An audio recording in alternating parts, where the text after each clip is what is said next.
just like the air, involved with everything, not interested in anything.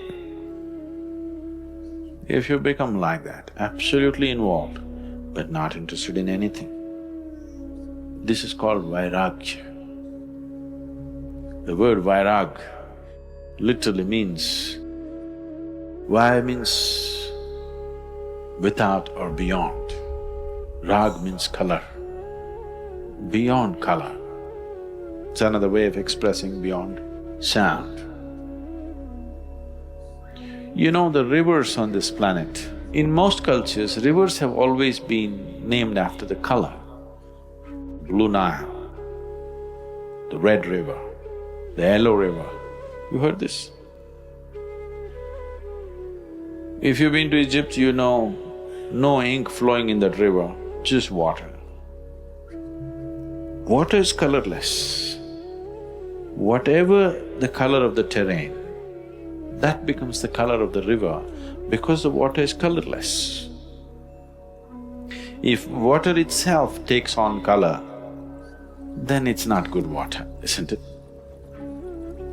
That water one cannot use.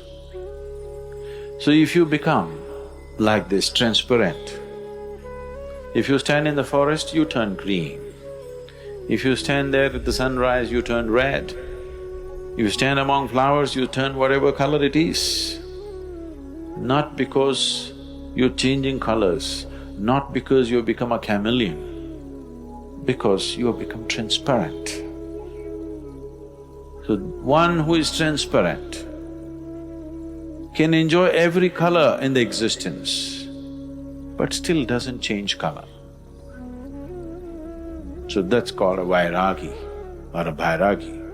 So in India, people on the spiritual path, a brahmachari or a sannyasi is referred to as a bhairagi because he is transparent. Wherever you put him, he is in place. If you had a particular color, we will have to find an appropriate milieu for you. If you are transparent, we can put you up anywhere.